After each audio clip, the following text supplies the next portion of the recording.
the learner, welcome back to another deep dive. Today we're going somewhere that might just make you breathe a sigh of relief. Yeah, hopefully this one's for you, especially if, you've heard all the buzz about mindfulness and meditation. But the idea of sitting still and quieting your mind. Right. Just sounds like the opposite of appealing. It just makes you want to run for the hills. Exactly. So we're diving into mindfulness for people who hate meditating. It's a fascinating look at how we can actually bring present moment awareness into our lives. And most importantly, without all that pressure of traditional meditation. Yeah, because let's be real, for a lot of us, the thought of achieving that perfect Zen state just feels so impossible and intimidating. And kind of makes it worse. Yeah. If you're already stressed and then you're like, I'm going to sit here and try to empty my mind. And your mind's going a mile a minute. Yeah, exactly. It's that's not going to happen. So we're kind of throwing out those classic meditation images today. Yeah. And instead, we're going to explore how to bring mindfulness into your life in a way that actually feels doable and, dare I say, enjoyable. Right. What if mindfulness could actually be something you look forward to? Absolutely. Instead of dreading it. Because honestly, your sources come up so many of the frustrations people have with traditional meditation, like the boredom. Oh my gosh, yes. That feeling that you're failing because your mind won't shut up. Right. And the physical discomfort. It's not always comfortable to sit like that for a long time. Right. And we want to really emphasize right off the bat, those aren't signs that you're doing it wrong. It's more like maybe the traditional approach just isn't your jam. It's not the right fit for everybody. Exactly. And that's totally fine. So today, we're going to break all that down. We're going to reframe mindfulness, make it super accessible, and most importantly, show you how to personalize it so it actually works for you. Because at the end of the day, it's about experiencing those core benefits, right? Yeah. Like reducing stress, improving your focus, feeling more emotionally balanced, without having to become a meditation master. Totally. Okay, so let's start by getting clear on what we actually mean by mindfulness, because it seems like there's a lot of confusion out there, and your sources do a great job of clearing that up. Yeah, the source makes this really important distinction that I think is super helpful, and it's this. Mindfulness is not the same as meditation. Okay, so what's the difference? So mindfulness is a state of awareness. It's that quality of being present in the moment. Got it. Whereas meditation is a specific practice. It's a technique you can use to cultivate that state of mindfulness. Okay, that actually makes a lot of sense. So meditation is one tool in the mindfulness toolbox. Exactly. And there are lots of other tools too, which we're going to get into. Okay, awesome. So if we zoom in on mindfulness itself, what's the absolute core of it? At its heart, mindfulness is about present moment awareness without judgment. Yeah. So it's intentionally paying attention to what's happening right now, in this very moment. Okay. Not dwelling on the past, not worrying about the future, just being here now. Exactly. And that awareness involves noticing your thoughts, your emotions, your physical sensations, what you're seeing, hearing, smelling, tasting, touching. It's about being fully present with your experience, whatever it is. So it's not just what you're experiencing, but also how you're experiencing it. Exactly. And the key is that without judgment part. Right. That seems really crucial. It's fundamental. It means you observe those thoughts, feelings, sensations without labeling them as good or bad, right or wrong, pleasant or unpleasant. You simply notice them with a sense of curiosity and acceptance. Okay, so if you're feeling anxious, instead of getting caught up in that feeling or judging yourself for it, you just notice it. Oh, there's anxiety. Yeah. The source gives a helpful example. You can say to yourself, anxiety is here, or this is what anxiety feels like. You're acknowledging its presence without getting swept away by it. So for people who've tried traditional meditation and felt like they just couldn't quiet their mind enough, or they felt like they were doing it wrong, what's the biggest takeaway here?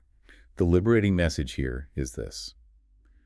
Mindfulness doesn't require you to sit in silence with a perfectly still and empty mind. It doesn't require any special posture or a specific setting. Okay, so you don't need the robes and the incense and the mountaintop retreat. Not at all. You can be mindful right here, right now, in the midst of your everyday life. Okay, give me some concrete examples. How can we actually do this without, dropping everything and going to a silent retreat? Well, the source gives some really great examples of how to bring mindfulness into everyday activities. Imagine washing the dishes. Instead of just going through the motions mindlessly, you can bring your attention to the feeling of the warm water on your hands, the texture of the sponge, the sound of the water running, the scent of the dish soap. Okay, so like really tuning into all those little details that we usually just ignore. Exactly. Or think about driving. Instead of getting stressed out by traffic, you can notice the feeling of your hands on the steering wheel, the pressure of your foot on the gas pedal, the sounds of the engine and the other cars around you. That's interesting. I actually hadn't thought about applying mindfulness to driving before, but it makes sense, like just becoming more aware of the present moment instead of getting lost in my thoughts or frustrations. Yeah, and it's not limited to just those things. The source even talks about mindful arguing, which is, you know, pretty relevant for most of us. Oh, yeah, for Yeah. sure. I could definitely use some help in that department. So, how do you argue mindfully? Well, it's about noticing your physical reactions and emotions as they arise, without immediately reacting. It's about truly listening to what the other person is saying, instead of just planning your rebuttal in your head. Okay, so it's like taking a pause before you react and really trying to understand the other person's perspective. Exactly. It's about bringing that same quality of non-judgmental awareness into those heated moments. That sounds really challenging, but also really powerful. It definitely takes practice, but even just a few moments of mindful awareness can make a huge difference. Okay, what are some other examples? The source also talks about something as simple as brushing your teeth mindfully. Okay, so how do you brush your teeth mindfully?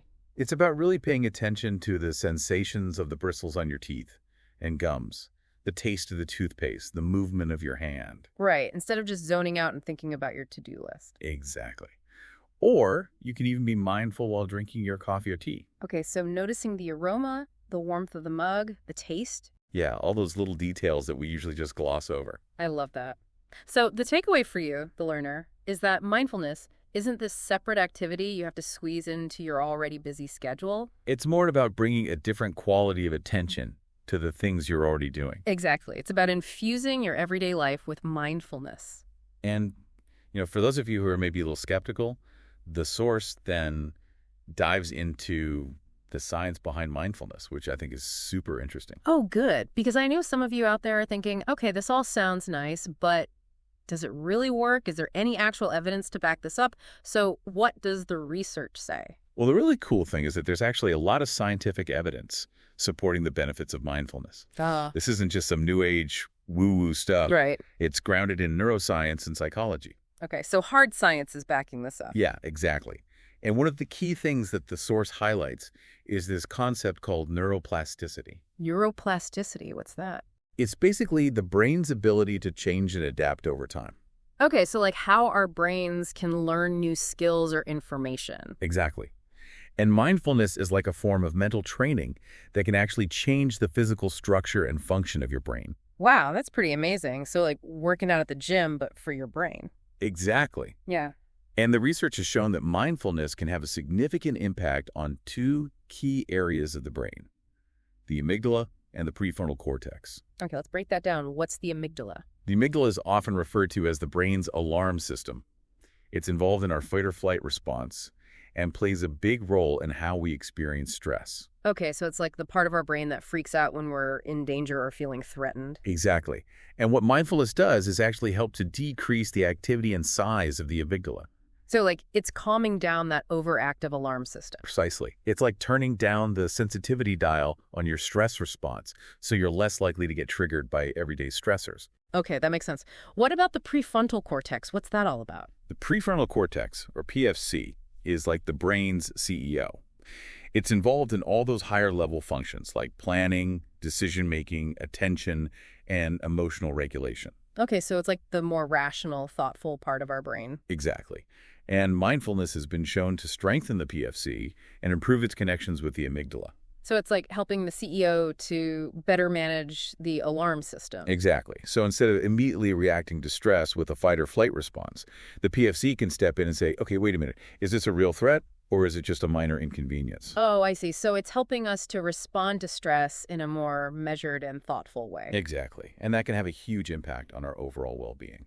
Okay, so beyond the brain stuff, what are some of the real-world benefits that people experience from practicing mindfulness? Well, the research has shown that mindfulness can lead to a whole range of benefits, including reduced stress, improved emotional regulation, enhanced focus and attention, increased productivity, better sleep, and even improve physical health. Wow, that's a pretty impressive list. Yeah, it's really quite remarkable how much impact mindfulness can have on our lives. So, for anyone who's still not convinced, the key takeaway here is that this isn't just some fluffy feel-good stuff. It's backed by solid scientific evidence. Exactly. It's brain training with real, tangible benefits. I love that. Okay, so now that we've laid the groundwork, let's get into some actual techniques. And I know some of you out there are probably thinking, okay, but I can't sit still to save my life. Is there any way to do mindfulness if you're someone who's constantly on the move? Oh, absolutely. And the source actually addresses that head on.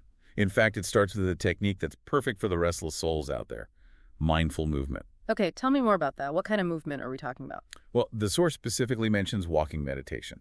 Walking meditation. So like you're walking and meditating at the same time. Exactly. It's such a great practice because it's something that most of us do every day anyway. Right, we all walk. But usually we're doing it on autopilot. We're so focused on getting to our destination that we're not really paying attention to the experience of walking itself. Okay, so how do you turn walking into a mindful practice? Do I need to like change the way I walk or something? Not at all. You can walk at your normal pace, maybe even slow down a little bit if you want. Right. The key is to simply shift your focus from your destination or whatever thoughts are running through your head to the actual physical sensations of walking. Okay, so like paying attention to how my feet feel as they hit the ground, the movement of my legs, the swinging of my arms. Exactly.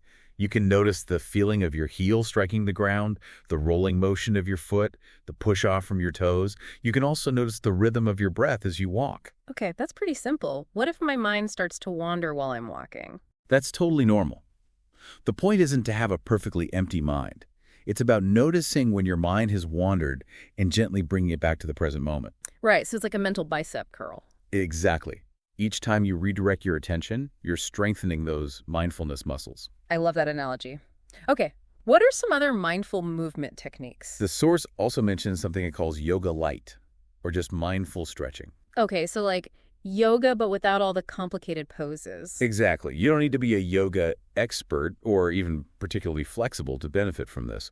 It's really about choosing simple, gentle movements and coordinating them with your breath. Okay, so like what kind of movements are we talking about? Things like neck rolls, shoulder shrugs, wrist circles, even just reaching your arms overhead and taking a deep breath. Okay, that sounds doable. The key is to move slowly and deliberately, paying attention to the sensations in your body. So noticing any tightness, any areas of tension, any places where it feels good to stretch. Exactly.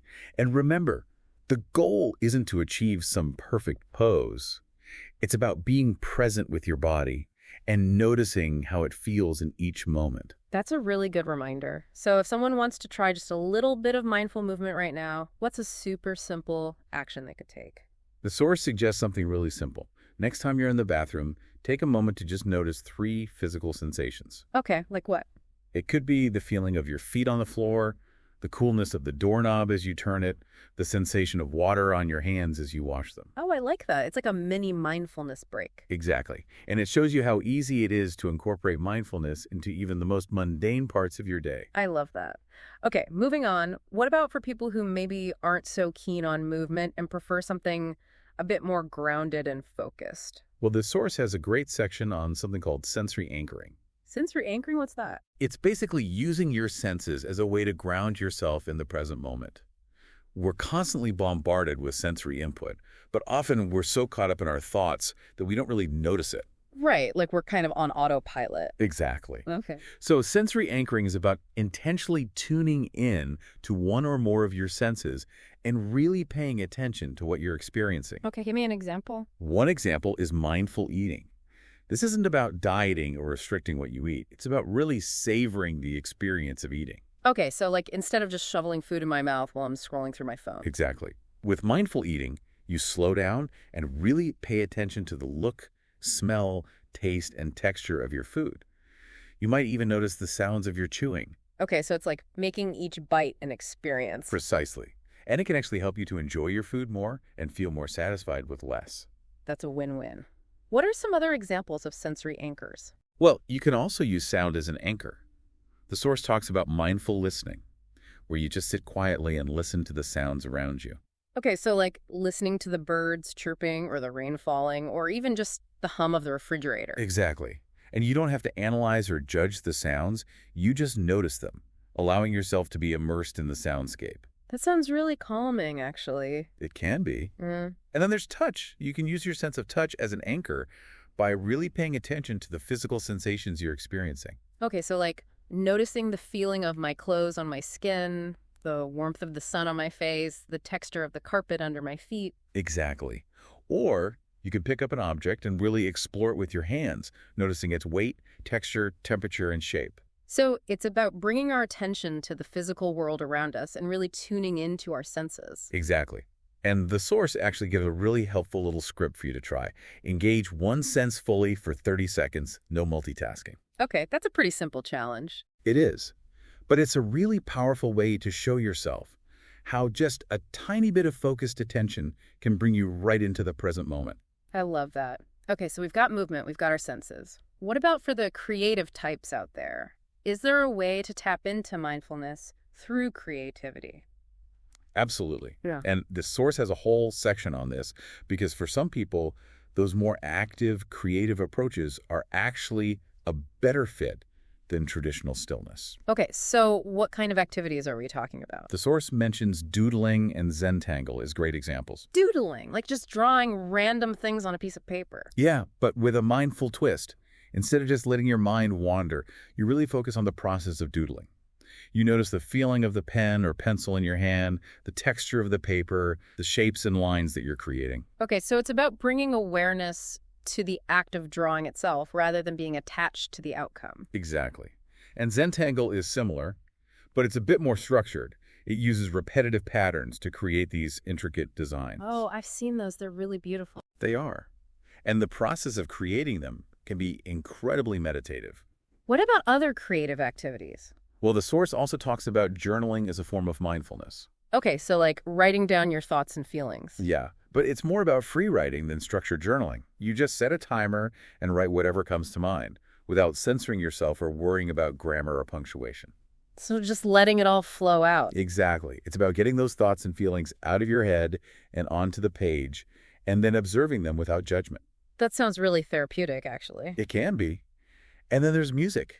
Playing or even just listening to music can be a really powerful way to connect with the present moment. Okay, so if I'm playing an instrument, I'm really focusing on the feeling of my fingers on the keys or strings, the sound of the music, the rhythm. Exactly. And if you're listening to music, you can really immerse yourself in the sounds, noticing the different instruments, the melody, the harmonies. So it's about really being present with the music rather than just having it on in the background. Precisely. And the source has this great quote that really sums up this whole idea. Creativity is meditation for the restless. Oh, I love that. So it's like you don't have to force yourself to sit still and be quiet if that doesn't work for you. Exactly. You can find mindfulness through movement, through your senses, and through your creative expression. Okay, this is all starting to sound a lot more doable. Now, what about for those of us who are really time crunched? Like, what if you only have a few minutes or even seconds to spare? Well, that's where the beauty of micro-mindfulness comes in. Micro-mindfulness. Tell me more about that. These are tiny little practices, often lasting less than a minute, that you can sprinkle throughout your day. Okay, so like bite-sized mindfulness. Exactly. And they're perfect for people who think they don't have time for mindfulness. Okay, give me some examples. What are some of these micro-mindfulness practices? Well, one really simple one is the 5-second breath. The 5-second breath. How does that work? You just pause for a moment and take a slow, deep breath in, counting to 5 as you inhale, and then slowly exhale, again counting to 5. Okay, so just a few slow breaths. Exactly. But it can be incredibly grounding and calming. Wow, that's so simple. I could definitely do that. What are some other examples? Another one is called task anchoring. This is about choosing a small, routine task, like washing your hands or making a cup of tea, and doing it with your full attention. Okay, so instead of just going through the motions mindlessly, I'm really focusing on the sensations and the steps involved. Exactly. And you can apply this to almost any task throughout your day. That's a great way to bring mindfulness into those everyday moments. It is. And then there's a technique called tagging emotions, which is really helpful for managing difficult emotions. Okay, how does that work? You just notice when you're feeling an emotion like stress or anger, and you gently name it to yourself. You might say, this is stress, or I'm feeling angry. Okay, so just acknowledging the emotion. Exactly. And the act of naming it can actually help to take some of the power away from it. That's fascinating. So the key with micro-mindfulness is really about finding those little pockets of time throughout your day to practice. Exactly. You don't need long, dedicated meditation sessions. Just a few moments here and there can make a big difference. I love that. Okay, so we've covered a lot of ground here, but I know some of you tech-savvy listeners out there are probably wondering if there are any apps or gadgets that can help with mindfulness. Oh, absolutely. Technology can be a really helpful tool, especially for people who are new to mindfulness or who prefer a more structured or interactive approach. Okay, so what kind of tech tools are we talking about? Well, there are tons of great mindfulness apps out there. Okay, like what? Some popular ones are Headspace, Calm, and Insight Timer. These apps offer guided meditations, breathing exercises, sleep stories, and even SOS meditations for those moments when you need a quick dose of calm. Oh, I've heard of those. Are they any good? They're really popular for a reason. They're very well designed and offer a wide range of content for different needs and preferences. That's awesome. What about for people who are a little more game-oriented? There are actually some really cool apps that gamify mindfulness. Gamify mindfulness. That sounds interesting. Tell me more. Yeah, there's an app called Finch where you take care of a virtual pet by completing mindfulness exercises. Wait, so like I meditate and my virtual pet gets happier. Exactly. It's a really fun and engaging way to build a consistent mindfulness practice. That's such a cool idea. What about wearable tech? Can smartwatches or fitness trackers help with mindfulness? Absolutely. Many smartwatches now have built-in breathing reminders and even stress tracking features. Oh, that's handy. So it can like remind me to take a mindful break if it senses that I'm stressed out. Exactly. And there are also more specialized wearables, like the Muse headband, which uses EEG technology to give you real-time feedback on your brain activity during meditation. Wow, that's pretty high tech. So it's like you can actually see how your brain is responding to meditation. Exactly. And that can be really motivating for some people. Okay, I can see how technology can be a really valuable tool for supporting mindfulness. Now, before we wrap up, I want to address some of the common obstacles that people face when it comes to mindfulness. Like, what about those thoughts like, I'm just too busy, or I can't sit still, or I'm just bad at meditation? Those are all totally valid concerns, and the source has some great advice for overcoming those hurdles. Okay, so let's start with the I'm too busy excuse. What's the antidote to that? Well, remember what we talked about earlier? Micro-mindfulness. You don't need huge chunks of time to practice mindfulness. Even just a few seconds here and there can make a difference. Right, so it's about finding those little pockets of time throughout your day. Exactly. And it's also about reframing how you think about mindfulness. Instead of seeing it as another thing on your to-do list, think of it as a way to make yourself more efficient and productive. Okay, so it's like an investment in your mental well-being that can actually pay off in terms of increased focus and productivity. Exactly. Now, what about the I can't sit still challenge? Yeah, that's a big one for me. What do you suggest for people like us who are constantly fidgeting? Well, remember those mindful movement techniques we talked about? Walking meditation, mindful stretching, even just incorporating some gentle movement into your day can make a big difference. Right, so it's not about forcing yourself to be perfectly still. It's about finding ways to move your body mindfully. Exactly. And also, remember that it's okay for your mind to wander during meditation. That's normal. The key is to just notice when it happens and gently bring it back to your chosen anchor. Right, so it's not about achieving a perfectly blank mind. It's about training your attention. Exactly. And Yeah. lastly, what about that feeling of, I'm just bad at meditation? Yeah, I think a lot of people struggle with that. What's the solution? Well, first of all, remember that there's no such thing as being bad at meditation. It's a practice. And like any skill, it takes time and patience to develop. Right, so be kind to yourself. Exactly. And if you're finding it hard to focus, try starting with those more concrete sensory anchors. Okay, so like focusing on my breath or noticing the sounds around me. Exactly. Those can be a little easier to focus on than trying to completely clear your mind right off the bat. That's a really good tip. And the source also mentioned a technique called habit stacking, which sounds really helpful for building a consistent mindfulness practice. Can you tell us a bit about that? Yeah, habit stacking is a great strategy for making mindfulness a regular part of your routine. It's basically about attaching your new mindfulness practice to an existing habit that you already do every day. Okay, so like if I always drink a cup of coffee in the morning, I could make it a habit to take 3 mindful breaths before I take my first sip. Exactly. Or if you always check your email first thing in the morning, you could do a quick body scan before you open your inbox. Okay, so it's like using an existing habit as a cue to trigger your new mindfulness practice. Exactly. It's a really simple but effective way to make mindfulness a more automatic part of your life. I love that. Okay, so as we wrap up this deep dive, what's your final advice for the learner on how to get started with building their own anti-meditation mindfulness routine? I'd say the most important thing is to make it personal. This isn't about fitting yourself into some preconceived mold of what mindfulness should look like. It's about finding what works for you. So explore the different techniques we've discussed, experiment, and see what resonates. Exactly. And remember, you don't have to do everything at once. Just choose one or two techniques to start with and focus on being consistent. Start small, be consistent, personalize it. Exactly. And be kind to yourself. Mindfulness is a journey, not a destination. That's such a perfect reminder. So, as a final thought for you, the learner, Mindfulness isn't about perfection. It's about showing up for your life, moment by moment, however you can. You have the power to choose how you want to practice, and you have the tools to make mindfulness a truly integral part of your everyday experience.